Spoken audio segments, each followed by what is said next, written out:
to the Well After Hours. I'm your host, Beverly Allen, and you've turned into the place where women of faith gather together to engage in conversations that are spiritually guided by the Word of God, and where there can be strengthened and their faith can be built up. And I'm so happy that you joined us today at the Well After Hours, because we try to deal with topics that not only challenge women, but deal with the challenges of life. And today, I have such a wonderful guest. I'm so honored to have this special guest of mine today. If you don't know her, you better know her. Her name is Wincey Terry Bryant, and her credits are numerous. And I'm going to take a few minutes now just to read a little bit about her background so you can know who we're privileged to have here with us today.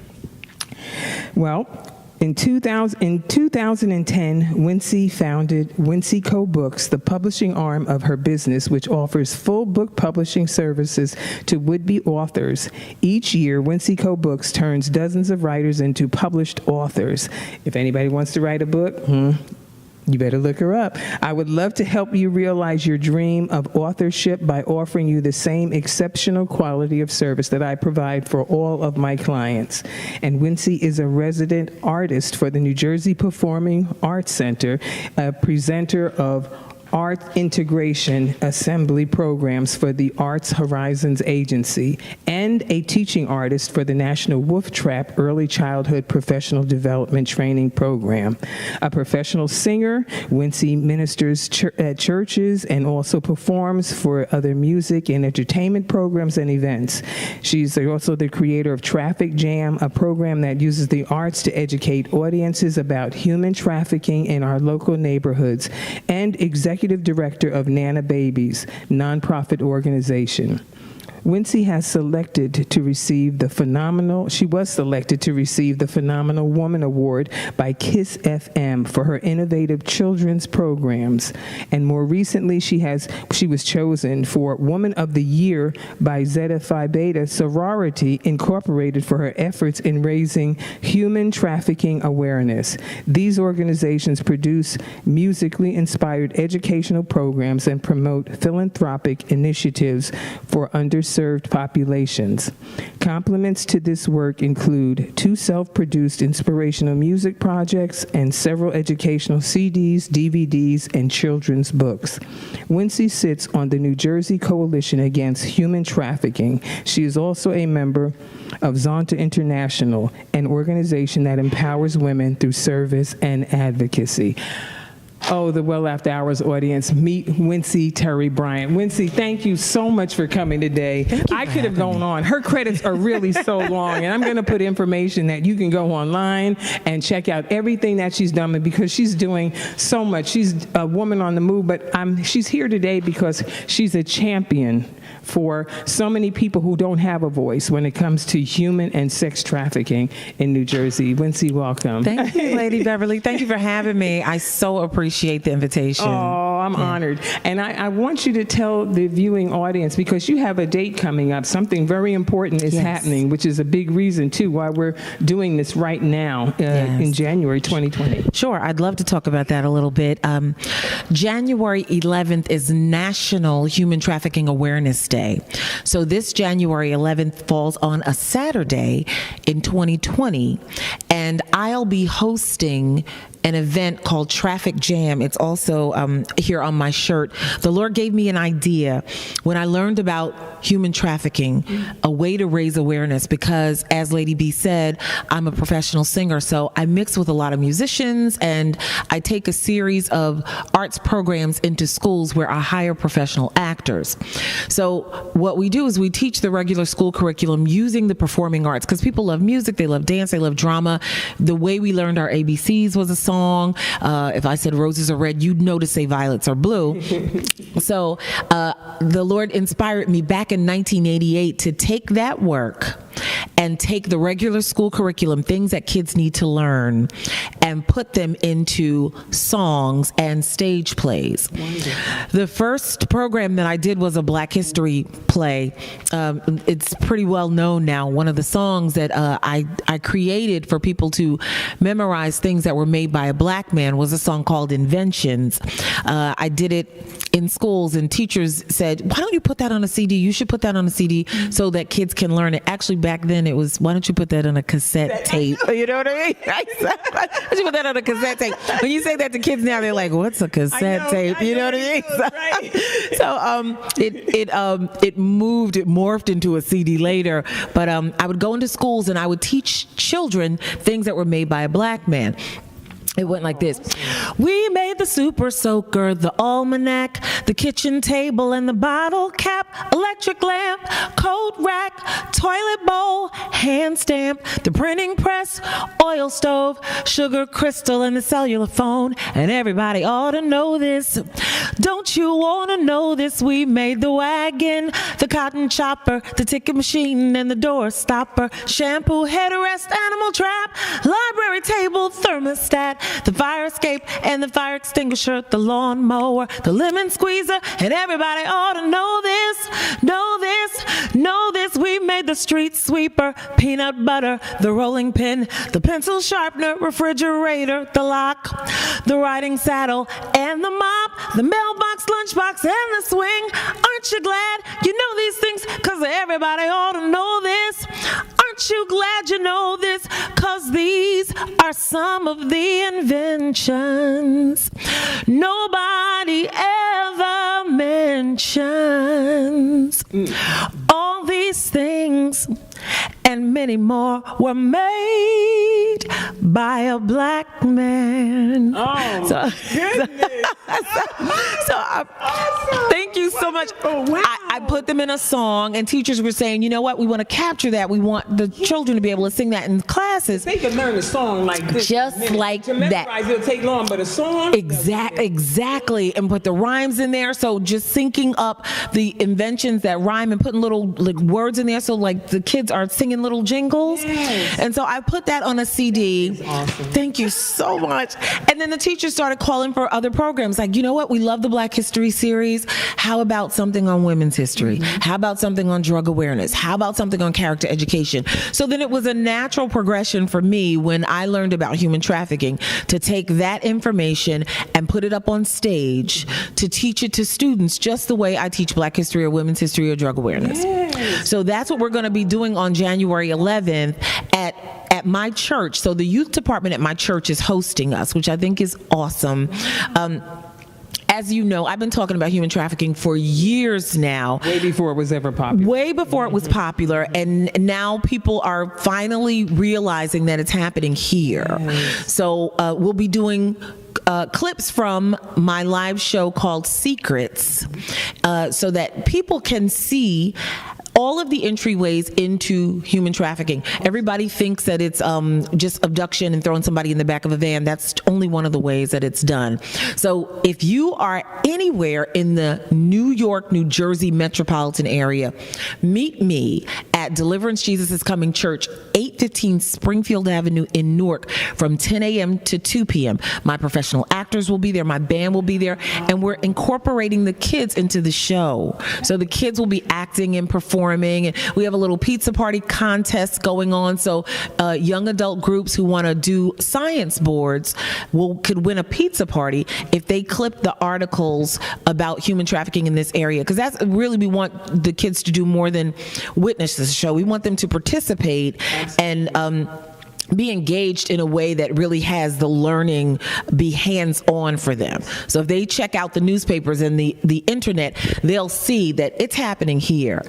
And people need to be aware of it. And so we're going to put it up on stage, take it off the page and put it up on stage so people can experience what it's like for young men, women, boys and girls. People think it's just girls. Yeah. But when you think about what drives this industry, it's people who are really sick, so they are capturing girls and boys. Yeah. Yes. And you know, I heard you mention at a conference when you were speaking about how it's not just sex, but it's also organs. Yes. Donors, like, they're not really donating, but they're taking from Right. That is unreal. Yes, You see these things on the big screen in the movies, and you have no idea that's what's happening right around the corner. That's the thing. That's the thing, and I find that I used to say a long time ago when I would watch TV and read the Bible, that a lot of the things that you see on TV, you can tell that people have been reading the Bible, because they take from the Bible, they distort it, but they make it media so that people who are watching it they are entertained, but they think it's just entertainment. Exactly, yes, this is real stuff. It's really happening. Amazing. Yeah. My goodness. And I think they're saying that, well, we know that the numbers in our communities are so high and it gets no media coverage, Yes. unfortunately. Right. And you think that you hear sporadically, oh, a child is missing. You think, oh, it doesn't happen that much, but it happens more than Right. people know. I don't Right. know what the statistics are, but Right. it's quite heavy, I understand. You see, and the thing about the statistics, so first let's talk about our neighborhood and how I got involved in human Yes. trafficking awareness. What I learned once I was made aware of what human trafficking was that if somebody goes missing in our neighborhood, it does not get the priority that it gets in other neighborhoods. We are finding out a lot of, we are being made aware of human trafficking in our local neighborhoods, primarily because of things like Facebook. It's not getting national attention the way other neighborhoods put the priority on their missing children. So there's an actual article about girls going missing in the Bronx and girls being just swept off the street on their way to school in like urban neighborhoods. And because we are understaffed, the police forces, they are understaffed, and what traffickers also rely on is the fact that people are not going to report what they see. They're going to mind their business. So if you see a suspicious looking man on the corner, you may not call the police because you think that the police may not come. I don't want to rat out the brothers, whatever's going on. But it's happening in our neighborhoods, and that's one of the reasons why I'm so committed to raising the awareness, because I want people to understand that it's not just what you think you see. It's happening in plain sight. So you're looking for a strange van, and we do have the strange vans. It's been all over Facebook about the vans driving around and driving slow and trying to lure kids and trying to abduct kids. I was doing one of my programs at a school in Queens not too long ago, and a girl was walking to school, and she was FaceTiming her friend while she was walking, and she said, there's a car riding like on the side of me, and the man was trying to get the girl to like come over to the car, and eventually he just got so frustrated, he like stopped in the middle of the street and jumped out and grabbed the girl. But because she was on FaceTime with her friend called 911. The girl screamed, and two neighbors came out from like opposite sides of the street. One man came out with a bat. They were able to hold the man until the authorities came, and it turned out that he was a repeat sex offender. Yeah. Wow. Yeah. It seems like there's no fear anymore. They just go in any neighborhood, Exactly. anything. I mean, it just goes to show what they think the climate is about, I guess, police protection, Right. or, being available to help, like you said. Yeah, it's unfortunate, and that's why we have to be aware. We have to make our children aware. And when I first started doing this work, I would try to talk to parents and schools, and schools were reluctant. They're a little bit more open now, but they were reluctant to hold this conversation in the schools because they felt like, we don't want to alarm the parents, we don't want to alarm the children, and we don't want to start a conversation that makes us look like we are not a safe school. Well, it has nothing to do with the school. Right. Predators can find areas to go into. It doesn't matter how good or how impoverished it could be or anything. They'll go into any neighborhood where there's vulnerability. Right. So I don't understand the school saying that. You're more concerned about image in a sense than about protecting the kids. That's unbelievable. Sure. Yeah. I was really disappointed, and I thought that I'd be able to rest on the reputation that I have established in the 30 some odd years that I've been doing this work in the schools, but they have their own they have their own concerns and their own image to protect. But hopefully now, again, with what's going on and with the laws being changed, and hopefully the schools will open their doors, and then funding is also an issue. So, yeah. Funding is also an issue. So for the schools that say we'd like to have it, they say, but we can't pay to have you bring in a cast of performers. And the schools, the children, they just don't have the attention span to listen to somebody speak for 45 minutes. They're not going to do that. They need to see something happening on stage. Yeah. Wow. With all the budget cuts, I know that certain communities get more funding than others, and that's an issue that I think people have to fight for. Maybe be more vocal on. Sure. Yeah. But that particularly, because back to the fact that they're worried about protecting the school. A school is supposed to provide a safe haven and a safe place for children. Sure. If someone is abducted, suppose somebody strange gets into the school and abducts a child right out of the bathroom. You don't know the way they, do things, and they could be sued. That would be a legal problem too, wouldn't it? So I don't understand not making them aware of it. You said about what if somebody gets into a school and abducts a child out of the bathroom? We have reports on the New Jersey Coalition Against Human Trafficking. So as Lady B said, I am the arts co-chair of the coalition, and we table at events, and I go out and speak at events where people want to raise awareness. And one of the things that we learned from some of the school staff and school personnel is that boys and girls are trafficking classmates in the bathroom in schools. So people are under the misnomer that trafficking happens when you move somebody, when you take them away, but that's not the only way to traffic. There are kids who are being trafficked during the day and they go home every night, or trafficked at night and they go to school during the day. So this one of these incidents where they're trafficking, these students, high school classmates, they want to be inducted into gangs, or they want to make money. So they tell their classmates, meet me in the bathroom, this bathroom on the 3rd floor at this hour, and for $10, I can get you a sexual service. And so the boys line up, and then they grab a girl and force her to do it, or they convince the girl to do it, and they collect the money, and they use it for a gang initiation. Like I needed to get my gang member or my gang leader a certain amount of money, or I just wanted the money for myself to spend it. Wow. Yeah. That's amazing. It's amazing that it's happening right in some of our local schools during the day. What happens when the parents find out that has happened to the school? Well, what do they do then? Here's the thing about trafficking and any kind of shameful act. What victims are most afraid of is being what they call slut-shamed. So they, a lot of times, won't report it, and that's what traffickers rely on, or they won't participate in any kind of prosecution. So if it happened to me, and then I tell my parents, and she comes to the school says, all right, we're ready to prosecute, but we need her to testify. Mm-hmm. And then the girl's terrified. And she doesn't want that all over school. She doesn't want that a part of her reputation or her record. She doesn't want people pointing at her. Exactly. Yeah. And so that's why a lot of people say, you know what, it happened, but I don't want to talk about it. Wow. Yeah.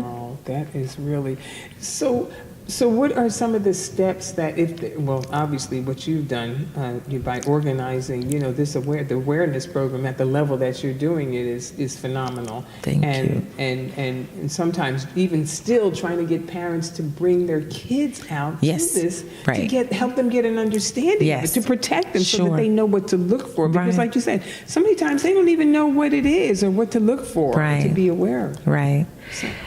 Well, one of the things that people can do is they can meet me online. Mm-hmm. Trafficjam.info is my website. It's TRAFFICK.info. It's almost the traditional spelling of traffic, but it has a K on the end of it.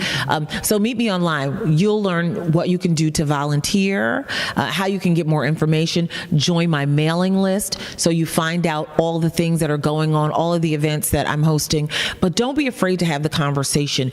Everybody can help with raising the awareness if we start the conversation. You don't have to know everything, and that's why people don't want to bring it up, because they're afraid that they're going to incite some kind of paranoia, and then there's going to be some sort of pandemic of people afraid and paranoid about vans and cars. But we need to have the conversation. Educate yourself on what's going on. Call the coalition. The coalition is NewJerseyHumanTrafficking.org. That website has a plethora of information and resources. Host an event. You can call for free speakers. The coalition will send speakers out to speak to you. Host a jam. On my website, there's an event called, there's a button that says host a jam. If you click on Host a Jam, you can have me bring my cast of professional performers and actors out to an event that you're having. If you're having any kind of event, you can add art to your event. So those are some of the things that people can do, but we're even looking for volunteers for the January 11th event. We're always looking for volunteers, because the more informed people are, the more they can have conversations with young people. And you're never too young to talk about safety. I wrote a book, and we can talk about that when we come back if you like. But I wrote a book for young audiences on how to stay safe, and it has a song in the back of it to teach children about safe relationships. And this book is in 10 languages. Wow. And I just feel like all children and parents should have this book that they can read and talk about together, so that we can stay abreast on what safe relationships look like.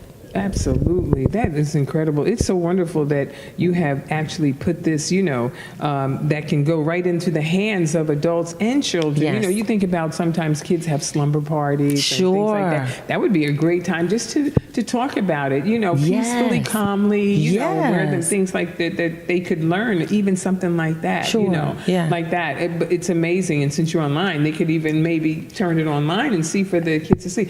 I saw, this is going back some time ago, and they were showing that if a child were kidnapped, things that they should do if they were put in the trunk of a car. It was actually, they were pushing this, like, for showing children, to have this conversation with them. And this is like over 6 years ago. Wow. And I don't know what there's, how much of that is, online or available now. I'm sure it is somewhere. But I mean, because you don't know, you see now there are so many older young women in high school or like you say, abducted and put into vans. Absolutely. or they could be out at a party. You got to be careful about, even if you think you're drinking punch and what somebody puts in your drink, all those things, college level, everything. Sure. Even young women, that they may even go out to clubs or however they live, is to be careful. Anytime Amazon sells things that you can, put into your liquid drink to tell whether someone has, tampered with it or not, good. It's really serious. Yeah, it is serious. It's amazing. Yep, it is serious, and that's what people need to understand, that this is not a joke, and this is not a movie. And when I first started talking about human trafficking, every place I'd go, people would say, "Oh, like Taken? Oh, like the movie Taken?" Well, not quite like Taken. Taken did a great job of making it common conversation. Yes. So it was something that people could relate to, like, oh, like it Taken. But there are many entryways. There's what you call boyfriending into trafficking. One woman tells a story about how she dated a guy for 4 years. She dated him all through high school. He was her man. He asked her to move away. It didn't seem strange that he asked her to move away, because they had been dating for 4 years. Moved away together. He locked her out of the apartment one night in her underwear and told her, "Don't come back unless you have $100. So all along, he was grooming her, and that's what these traffickers do. They groom them. That much they time spend on the someone, time, because the money, I guess, that you can actually, it seems like that's what they always fall back It's on. an investment. It's always, It's an investment. This is a financial investment for these people. And you'll see that in one of the scenes on January 11th, where one of the traffickers, the head trafficker, is teaching his group of henchmen and women, because that's what people need to understand. They think, oh, well, I'm looking for men. I need to be aware of men. But women are also traffickers. And there's a methodology that they call use a slave to catch a slave. Yeah. So they have people who are a part of the stable who will recruit victims for the head trafficker. So like I would befriend you and we'd be buddies for years. And then I'd ask you to come to a party with me and we would drug you. But you trust me, we would drug you and then we would have you gang raped and we would videotape it. And then when you come to, we show you the video and tell you that you can earn the video back. You'll just have to do a certain number of illicit acts for us. So that's one way, friending into trafficking, boyfriending into trafficking. Wow. Of course, there's the actual lure. One of the things that traffickers do is they wait in cars or vans in malls, because all the kids go to the malls now. That's the hot spot. That's the hangout spot. So going to the malls, they wait and they look for people, girls, typically girls, who'll come out alone or come out late at night. And if a spot opens up next to a car that they believe might belong to a woman, and you'll see this in the play, that's why you really got to come and see it. If a spot opens up, they'll park next to that spot. If a family comes out, then they'll just, let the family get in and pull off. But if it's one woman alone and they feel like they can get her, they'll just open that van door and just toss her in. Wow. Yeah. Boy, we are learning so much. This has been so informative, and we're just going to take a quick break, and we'll be right back.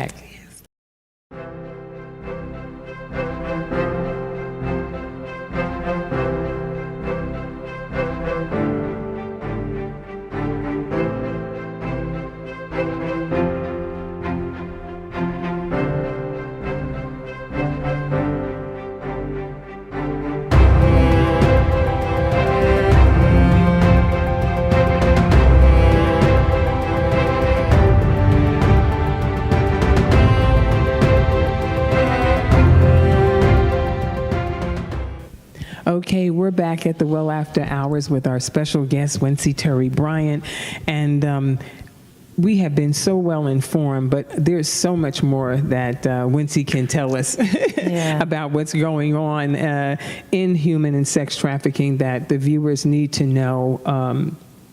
That children, so many parents, kids are in single parent homes and they can't take their kids to school. Unfortunately, they have to, send them on their way and hope and pray every day that nothing happens, and they're, like you said, there are predators all around. What can a single mom say, or a single dad, whoever, tell their child to help them to be very aware? Because now you have to tell your kids everything. Even though they're kids, they have to grow up so fast. Right. Well, one of the things that predators do is they look to isolate their prey. You see it in the wild. If lions are going to attack a hyena or vice versa, they usually try to segregate them from the pride or from the group. Predators do the same thing. If you think about a lot of the stories about trafficking, or even women who are victims of domestic violence, and there's a natural intersection between domestic violence and human trafficking. So we work closely with people who are victims because there's a whole grooming process.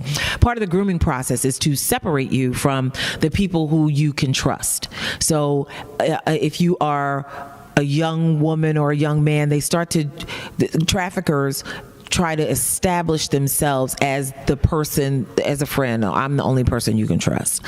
Once you get alienated from your support system, so now I don't trust my friends anymore, and I don't trust my parents anymore, and I can't trust my teachers anymore, and people don't understand me, but I can trust him because he understands me and he loves me. And so when he becomes my everything, then he can really do with me what he wants. And that's what traffickers rely on. They build you up, and that's one of their tactics. There's actually a book about how to pimp girls, and the book talks about how you build them up, you become their everything, and then you break them down, and then you build them up and you break them down, and it's what you call mind hacking.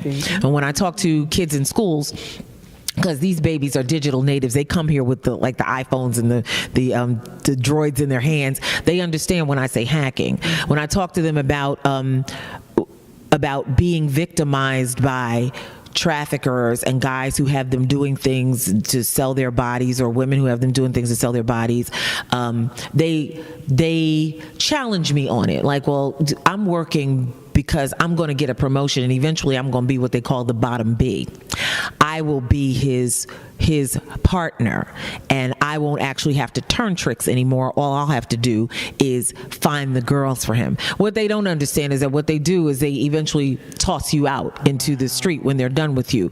So what parents can do, even of very young children, is to put your children in groups of children, and parents take turns walking the kids.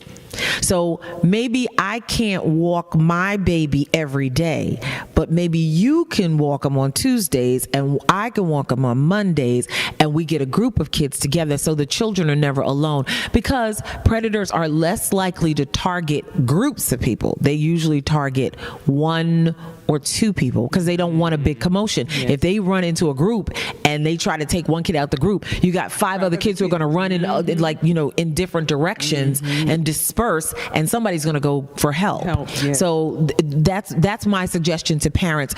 I understand your concern. Get in groups, form a block association, get with groups of other parents, join the PTA or the PTO, talk about how somebody can maybe drive the children and you guys can take turns. Work it out with your boss that maybe I come in late on Wednesdays because I have to drive the kids, and then my neighbor will pick them up or something like that. Because our kids' safety, their lives are at stake. And I saw a police officer online talking about safety, the importance of safety, and he said, what you don't understand is that if somebody grabs you, you might as well be on the moon. We won't know where to look for you. Once you are taken, we won't know whether you're in a house, and that's one of the things that traffickers thrive on. They hide people in plain sight. So if somebody's in one of these buildings, even around here, we won't know that. We won't know that. One girl tells a story, a formerly trafficked victim said that they would have her fold up her body and get into a box, and they would put her under a bed every night. So after she did all the tricking that she had to do, they would put her in like a large box and make her fold up. One of the reasons for that is so that if she ever got out from under there, she couldn't run. Once your legs are crossed like that, it takes a while for the circulation. She said, and then they staged a raid. And they came in and they said, does anybody here need help? Anybody here? And she screamed for help, and they pulled her out of the box and beat her up. She thought it was the police coming to help her, but it was the traffickers setting up the girls. So she doesn't know. Exactly. So They have many, many techniques, and people, when you watch it, there was a special on CNN about girls who were being trafficked. They were being labor trafficked, so they were forced to work, braid hair 13, 16 hours a day in a shop in East Orange on Central Avenue. And CNN did a whole story on it, and a lot of people had the question. Right in our backyard. Right down the street. And people, you're walking it. This is the thing that we teach. You are looking at victims every day. You just have to learn what to look for so that you can recognize nail salon. Exactly. And the girls, they asked the girls, well, why didn't you run? Well, the reason that they didn't run was because the woman who brought them over here from Africa took their papers. So she took their passports, she took their visas, and told them that if you are caught out in the street without me, you'll be arrested and you'll rot in jail. So it's a whole mind hacking. Exactly. It's a mind game. They think that everybody who has you chained, every trafficker has you chained and you can't run away. Some of these people are such victims that they are walking amongst us and we don't know that we're looking at them.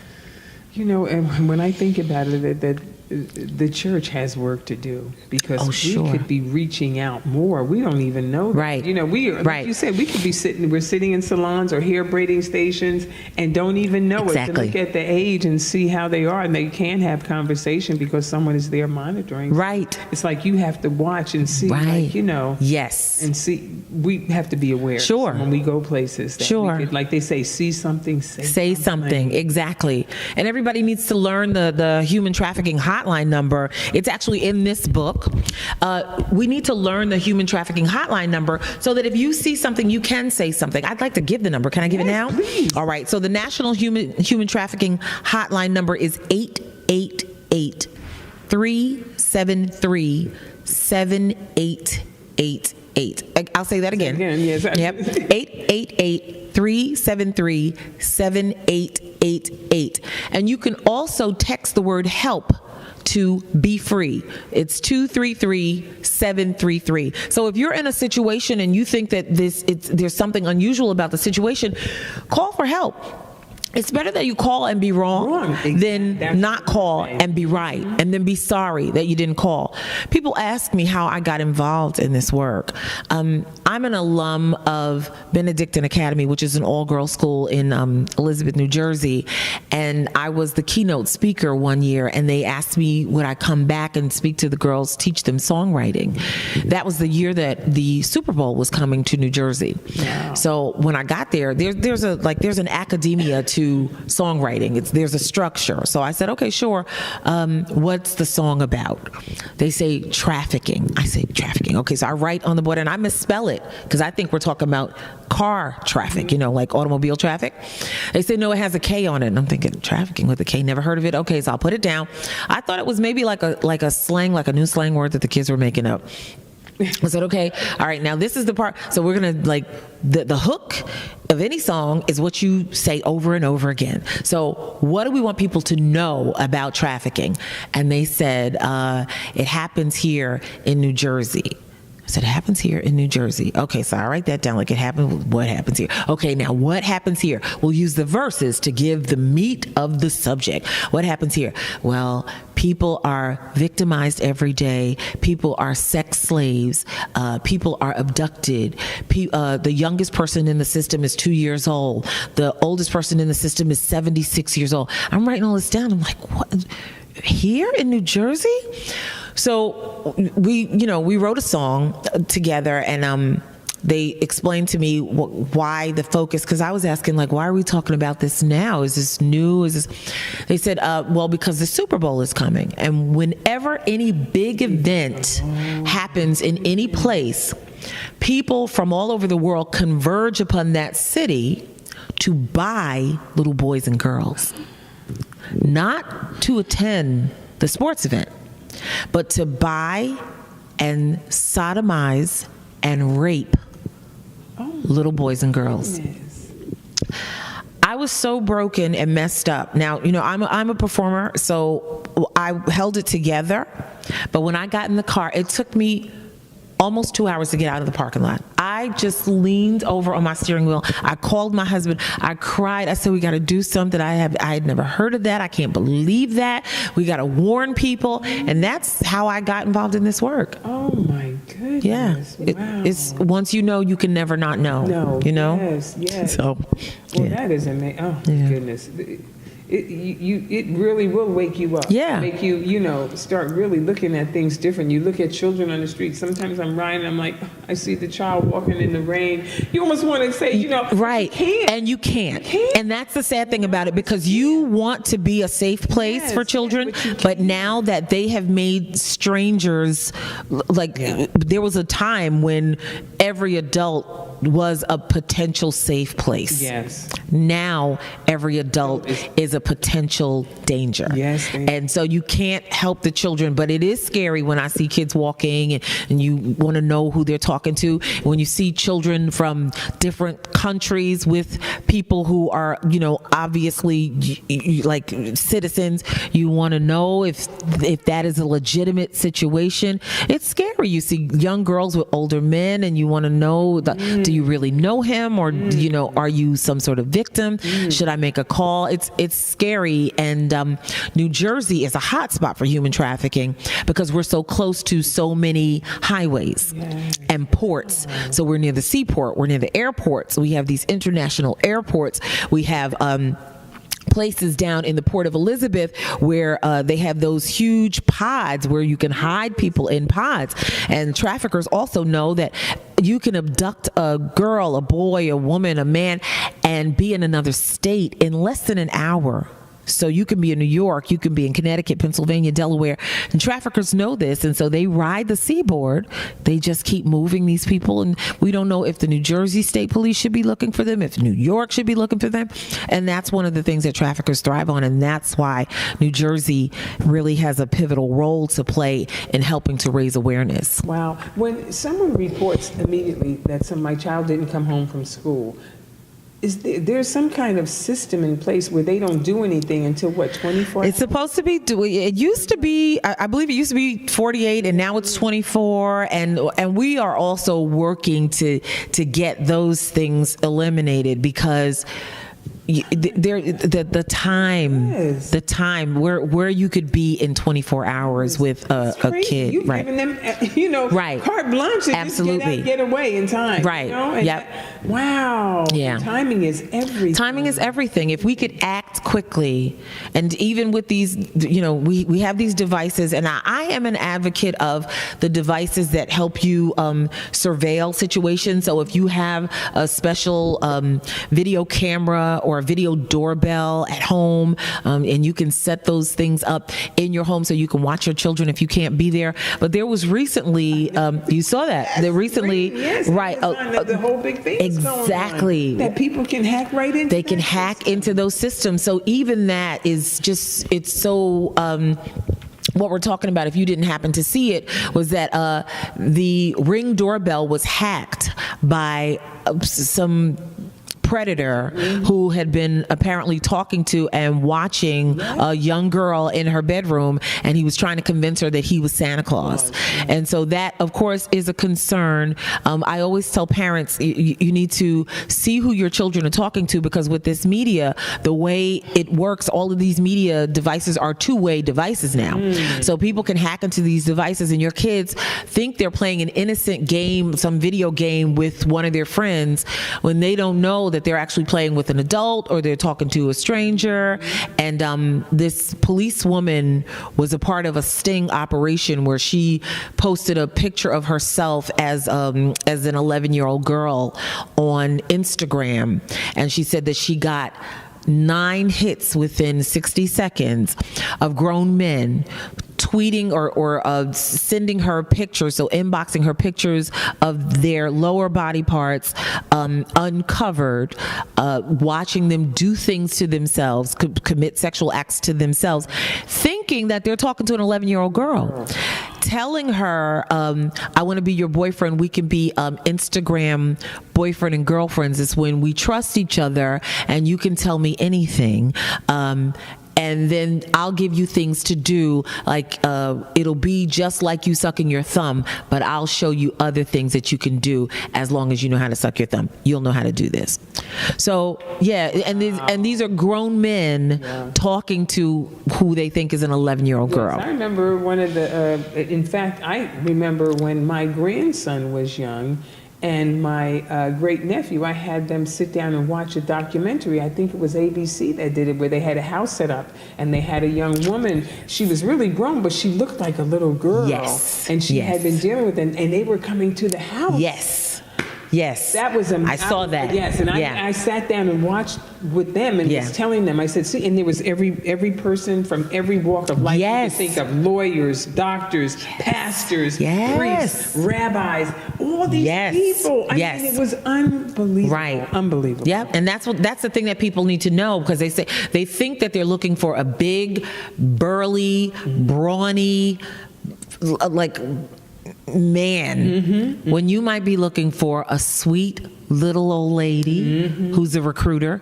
You might be looking for a pastor, and not necessarily somebody who's posing as a pastor. It could be a real pastor. They were. We have seen real pastors. Yes. We have a beautiful woman on the coalition who is a survivor of human trafficking, and she goes out and speaks, and she talks about how when she got arrested once, she was grateful to be arrested because she thought now she'd actually get some help. And the policeman raped her and gave her right back to her trafficker.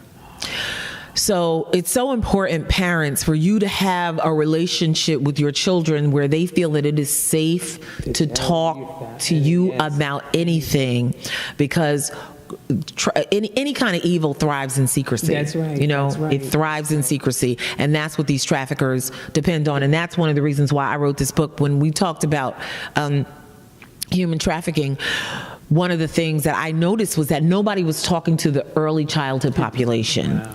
And when I went around to parents, most parents said, I don't know how to start a conversation about trafficking with a little kid, but I do want them to be safe. I said, then that's what we'll talk to them about. We'll talk to them about being safe. And so I wrote this book, and I put a song in the back of it, because the parents can read the book. Little children won't be able to read the book. They can color, but the song they can learn together about safe. I gotta be safe. Safety is important to me, and anyone who cares will want to help me be safe. I gotta be safe. Wow. Nothing could be more important to me than safety, and then give them details. I'll stay away from strangers 'cause they're not my friends. I'll always tell my parents where I'm going, where I've been. And when I play, I'll always stay in well-lit space. And I'll use my voice to shout it when I don't feel safe. Safe. I gotta be safe. Nothing could be more important to me than safety. So letting them understand that the people who care about you will want you to be safe too. Yes. You know, that's important. And as far as churches go, because you did mention churches, traffickers are now targeting churches, and that's what people need to understand. Because in church, you know, church was kind of like when we were coming up, church was like the safe community family house. You know, like once I got inside the church, I didn't have to watch my kids anymore because we're all family. I know everybody here. But as we talked about earlier, the investment of time that traffickers are willing to put in, and you'll see it on January 11th. If you come, there's a scene about churches and how the trafficker is teaching other henchmen, other potential traffickers, how to identify people in churches. So first of all, he tells them that, you know, kids are everywhere. You can wait in the bathroom and the kids will come in the bathroom. So if you just want to get a quick thrill from molestation, wait in a bathroom, and a child will eventually come in the bathroom at church. Most times not chaperoned, because in church we think we're safe. But also, the traffickers now identify people who go to the altar and who are alone. So look for people who show up alone and leave alone. Join the church, or come to the church often enough for them to think you're a member. Join the clubs and the pastor's aid. Join the groups at the church, because this is not a quick fix. We got to put the time in so people start to trust us. And then one of the members will start to invite you to some coffee clutches or some events. Go to those, because then they won't think it's strange when you invite them to something. Invite them to your house, and boom, you got them. And that's it. And it might take 2 years, it might take 3 years, but put the time in, because the money you're going to make off this one person is going to be well worth it. So I'm just thinking about that. I'm trying to figure out, just there are some things, like you say, the traffickers will put time in to do.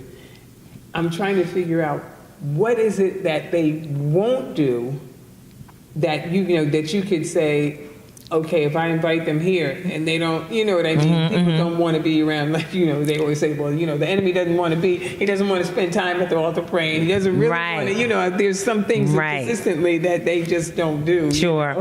Well, one of the things that self-admitted traffickers or people who are converted and they're not a part of the life anymore say is they don't like to put the time in to break down people with high self-esteem.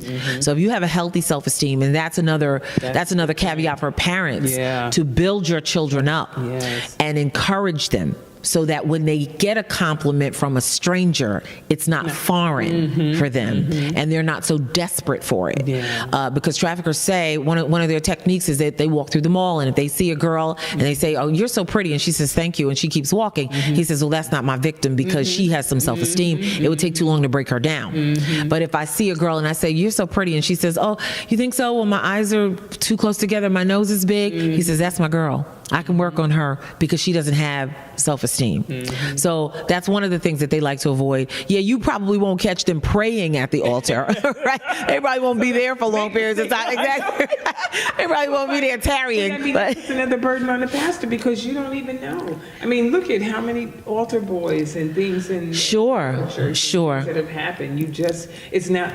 You have to have an open conversation to people even coming to church. Say, listen, I really can't vouch for everybody in here. That's absolutely right. You have to say, I can't vouch for everybody in here. Sure. You still have an obligation as a parent. Sure. You know? And this is where I think maybe churches, if they can't get together, I know you said sometimes there's a cost that may be involved to help, bring, because if they could join together as maybe 2 or 3 churches and have a program. Have an event. You can't afford to do it by yourself. Get together with some, because we all have children. And we should get together. Yeah, exactly. I mean, we've got 2 and 3 churches on every street. Yeah. Get together. I was teaching arts integration in Alabama last year, and I was driving. I got there on that Sunday because I would be training teachers for that week. I was driving down a street, and I saw church up the street tonight, church up the street. Like all of the roads led to one particular church.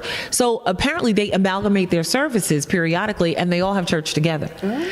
For a cause like this, I think the churches should join together, get one big venue, and then let's get together and teach these children so that they really understand what's at stake. And it's not a one-time, I mean, you don't learn history once and you don't learn math once. So this needs to be an ongoing conversation so that people understand what's at stake here.